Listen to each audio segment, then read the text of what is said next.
8,000, 7,000, 10,000,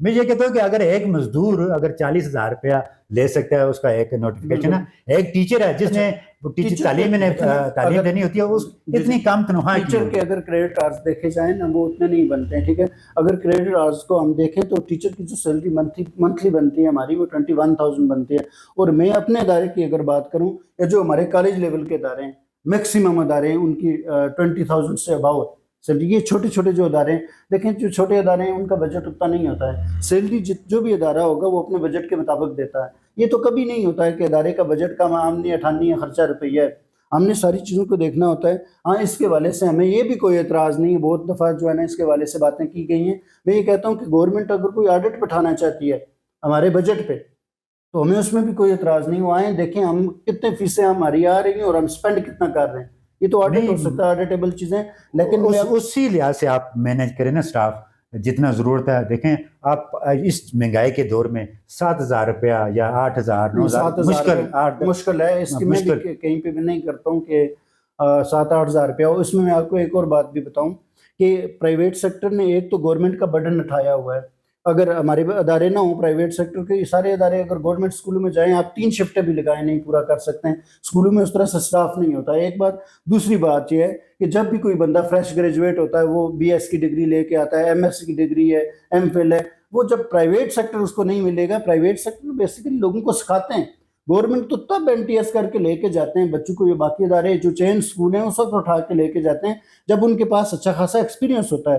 وہ ایکسپیرینس کون دیتا ہے؟ ان کو پرائیویٹ سیکٹر دیتا ہے.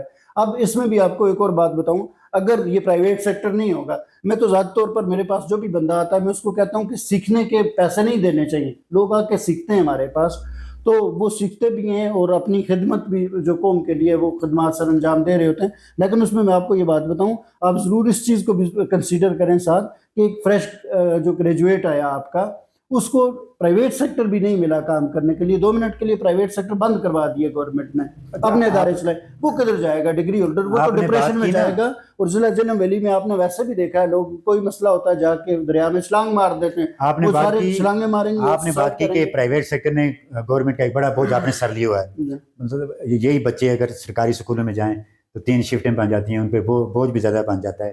گورنمنٹ کا ایک بڑا بوجھ آپ نے سر لیا ہے پرائیویٹ سیکٹر میں. تو یہ بتائیں کہ پرائیویٹ سیکٹر میں اور گورنمنٹ سیکٹر میں جو ایجوکیشن ہے کیا فرق ہے؟ ایجوکیشن میں کیا فرق ہے؟ ایجوکیشن میں کوئی فرق نہیں ہے، دونوں جگہ پہ اچھی ایجوکیشن ہو رہی ہے. ہمارے یہاں میں جو سمجھتا ہوں وہ پیرنٹس میں تھوڑا سا فرق ہے.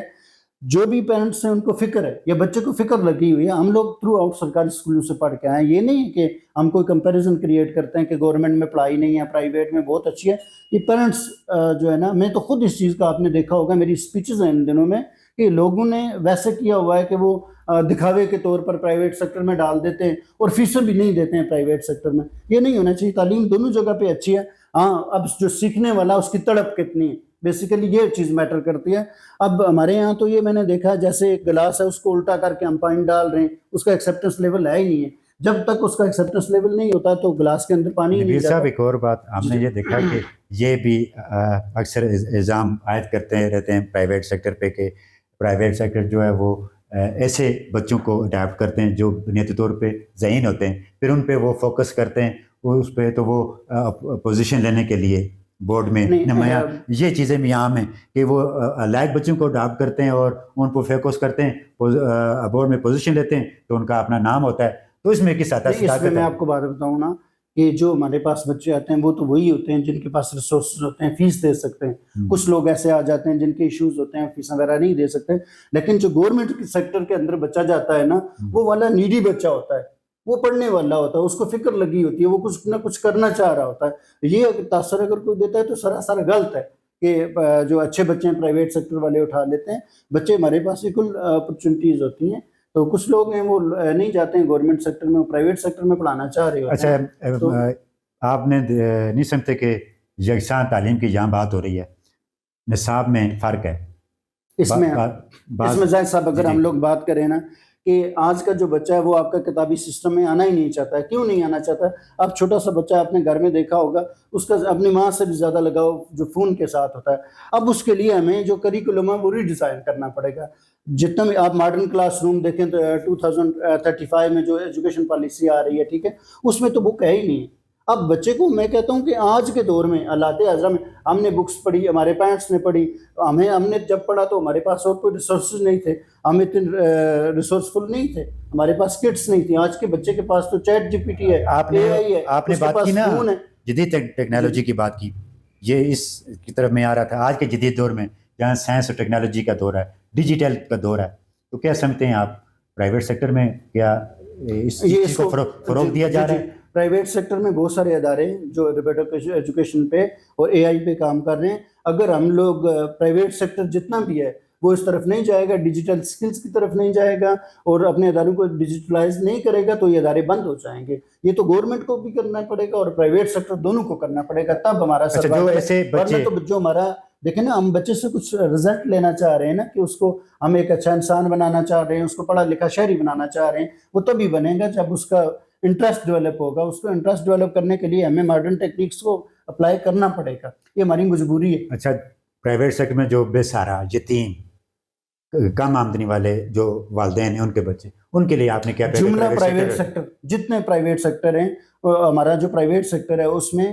میں ذاتی طور پر یہ کہتا ہوں, جو میرا ادارہ ہے یا جو اس طرح کے جتنے بھی ادارے ہیں, ہمیں یہ تانا دیا جاتا ہے کہ کاروبار ہے یا پتہ نہیں کیا ہے, تو میرے پاس سارے جتنے بھی آرفن اسٹوڈنٹ آتے ہیں ان کو میں فری ایجوکیشن دیتا ہوں, اور ہماری طرف سے جہاں تک پاسبل ہو باقی چیزوں میں اس میں معاونت کرتے ہیں. دور دراز لائن آف کنٹرول پہ بسنے والے, دور دراز جو پسماندہ علاقے جاتا ہے جہاں پر تعلیم کی سہولیات نہیں ہے, وہ اگر دور دراز جیسے متاثرہ علاقہ جن کو کہا جاتا ہے, حافظ زدہ بھی ہوتے ہیں, متاثرہ علاقے بھی ہوتے ہیں, اس طرح ایسے علاقوں کے بچوں کے لیے آپ نے کوئی پرائیویٹ سیکٹر میں کوئی خصوصی اس میں دو چیزیں میں آپ کو ایڈ کر دوں. ایک تو ہمارے پاس جو پرائیویٹ سیکٹر میں آتا ہے, جیسے میں نے پہلے بات کی ہے, بہت سارے نیڈی لوگ ہوتے ہیں جو اپنے بچے کو پڑھانا چاہ رہے ہوتے ہیں, ان کو ہم کنسیشن دیتے ہیں. اب میرے ادارے میں اگر میں بات کروں تو 2 اسٹوڈنٹس ایسی ہیں جو فل فیس دیتی ہیں, باقی سارے بچے کنسیشن پہ ہیں, ٹھیک ہے. اسی طرح سے دیگر جو پرائیویٹ سیکٹر ہے اس کا بھی یہی حال ہے.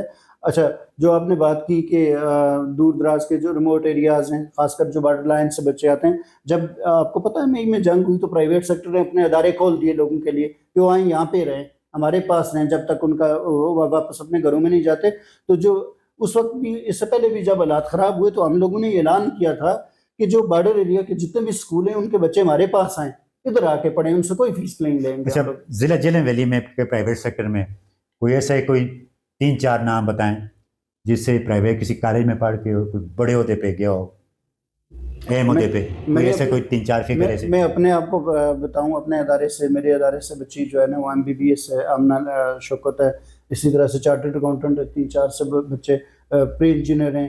ہمارے پاس جو ادارہ ہے خاص کر بہت سارے ایسے لوگ ہیں جو کر رہے ہیں اب پریکٹیکل لائف میں, ٹھیک ہے. اور میرے ادارے کی گڈ لک ہے, باقی اداروں کی بھی یہ گڈ لک ہے کہ بچے یہاں سے پڑھ کے اب پڑھا رہے ہیں, اپنی خدمات سر انجام دے رہے ہیں.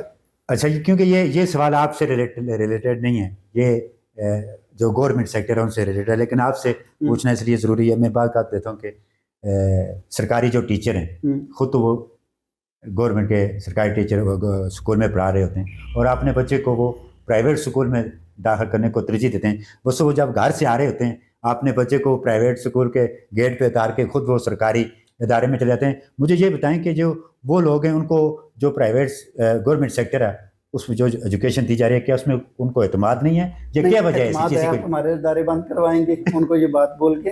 اب یہ ہے کہ اعتماد ہے, ضرور ہے. گورنمنٹ میں کچھ پرابلمس ہیں. پرابلم کیا ہے؟ ایک تو جس بندے کا ٹرانسفر ہو گیا یا کوئی بندہ ریٹائر ہو گیا, اس کے بعد یہ نہیں پتہ ہوتا کہ کب بندے جو ہے نا اس کی جگہ پہ بندہ آئے گا, ایک بات ہے. دوسرا یہ ہے کہ آپ دیکھیں پرائمری میں میرے پاس اگر میں آپ کو بات بتاؤں 14 سے 15 ٹیچر خالی جو ہے نا وہ پرائمری میں ہیں. تو گورنمنٹ میں پرائمری کے کتنے ٹیچر ہوتے ہیں؟ 2 ٹیچر ہوتے ہیں. مڈل میں ان کے پاس کتنے ٹیچر ہوتے ہیں؟ وہ اتنے ٹیچرز نہیں ہیں ان کے پاس اتنے کہ وہ اپنا جو ہے نا ڈیلی روٹین کی جو ہے وہ تعلیم کر سکیں. اس میں بھی لوگ کام کرتے ہیں. آخر پہ آپ نے دیکھنے والے ناظرین کو کیا بتائیں گے بالخصوص پرائیویٹ دراجات کے حوالے سے داخلے کے لیے, کیا اس حوالے سے آپ میں جتنے بھی میرے دیکھنے والے ہیں ناظرین ہیں, جتنے بھی ان کو یہ التماس ہے کہ میں یہ نہیں کہتا ہوں کہ آپ اپنے بچے کو پرائیویٹ سیکٹر میں ہی لے کے آنا. میں کہتا ہوں میری آپ سے یہ التماس ہے کہ بچے کو آپ پرائیویٹ سیکٹر میں نہیں گورنمنٹ سیکٹر میں بھی لے کے جائیں, آپ مدرسے میں لے کے جائیں. بچے کو لے کے جائیں، لیکن خدا را آپ سے یہ درخواست ہے کہ بچے کو گھر میں چیک کیا کریں، بچے کو دیکھا کریں، بچہ جب سکول آ رہا ہوتا ہے اس کو بھی دیکھا کریں۔ سکول بھیجنے کا ایک مقصد ہوتا ہے کہ بچے کی جتنی بھی بری عادات ہیں وہ ختم ہوں، بچہ اس کی تراش خراش ہو، ایک اچھا انسان بنے۔ ہمارے ہاں یہ ہوتا ہے کہ بچے کو سکول میں بھیج دیا جاتا ہے، سیکھنے کے لیے بھیجا جاتا ہے، پھر پیرنٹس کہتے ہیں کہ ہم نے اس کے بال اس لیے بڑے رکھوائے ہوئے ہیں، اس نے جو ہے نا فلاں شادی میں جانا ہے، فلاں یہ کرنا ہے۔ تو ہم نے بیسیکلی بری عادات ختم کرنی ہوتی ہیں۔ والدین ہماری سپورٹ کریں، گورنمنٹ سیکٹر کی سپورٹ کریں اور مدرسوں کی سپورٹ کریں۔ تو ہم نے تعلیم جو ہے نا خواندگی کا جو ریٹ ہے اس کو بڑھانا ہے، بہت ٹھیک ہے؟ شکریہ، تو اللہ پاک ہم سب کا امین ناصر ہو۔ بہت بہت شکریہ جی، شکریہ آپ کا۔ بہت